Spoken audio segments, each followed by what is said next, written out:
You talk in terms of, in one of your books, about spiritual or worship tourism, which is, could you explain what you mean by that? Well, I think that in the last, well, I don't know, 50 or 60 years, there's been a loosening up of the relationship between different Christian churches and different Christian groups, on the whole in a very positive way. And Christians have worshipped together. That's partly been through the ecumenical movement, it's partly been through the charismatic movement, that Christians who previously may not have worshipped together have increasingly done so. And when they've done that, they have experienced different ways of worshipping, and they've been enriched by that.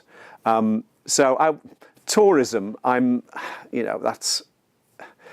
there's a difference between tourism and pilgrimage. Pilgrimage is where you go on a journey for a very specific purpose, and there's a destination in sight. Tourism is where you go because you want to enjoy the view.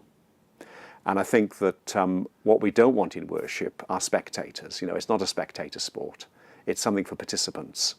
But that participation can be enriched when we borrow and receive from other traditions things that can be helpful and maybe not part of our normal experience.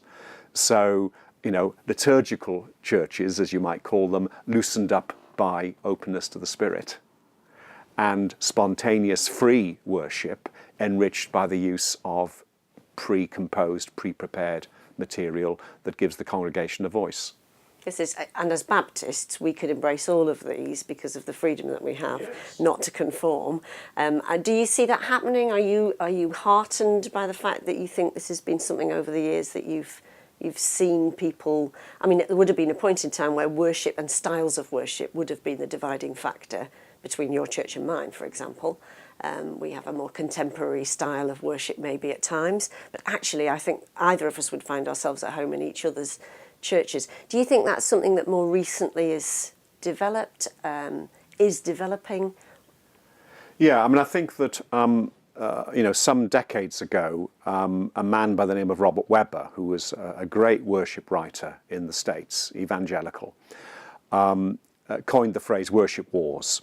And this was particularly the case in the States, but also was the case in the UK, that there were churches and congregations that were divided over the style of worship. I think that there are pastoral issues there. When I've talked about this with people, I've suggested that the issue when there's division in a church over worship style, the issue isn't about worship. The issue is a pastoral one. It's about relationships. And it's about having my way as opposed to the congregation together discerning God's way for them. My own preference is for a diversity and a variety within the worship of any particular church. There are different personalities, there are different ways that people have come to faith, and one needs to be able to try and meet those needs and enable all the congregation to worship. That means that on some occasions there'll be a dominant style, and it might be a different style on other occasions. It might be that there's variety within a single service, but hey, we're not in a one-party state here, and certainly don't want to be in worship. Do you think, though, that's why different churches or congregations of church exist, though, that people will choose based on preference of style, and that if we were trying as worship leaders or ministers to meet needs, surely worship is for God, and therefore to pick a style means we can just get on with it rather than trying to work out what everybody wants? Is there not a case for the sort of soup or the stew that you make of all these different parts of what people would like in worship ending up being a bit of a mush that ends up pleasing nobody at all, let alone God? I mean, it's just a comment. I wonder what you think. There's about that. 4 questions there, Ruth. Pick one and answer it, Chris. I'll answer the first one, which is the one about, do people choose a church because of a worship style, and are churches therefore offering different things? The danger with that is there's a kind of consumerist assumption there that people are free to choose what will satisfy their needs or satisfy their tastes. And there's always going to be an element of that. And I think in our society, people have been enculturated to choose and to be picky about what they want, whether it's about the shop or brand or whatever. And to some extent, with a mobile population, churches come into that.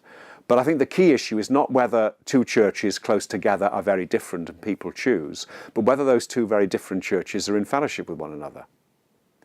because it's not just about different worship styles in two Baptist churches. It's about the Catholic Church, the Anglican Church, the Quakers, the Baptists, the Methodists, the Pentecostal Church down the road. It's not that these are different, but in what sense are they also in fellowship with one another, both in their witness to Christ in the community and in their sharing fellowship together in worship?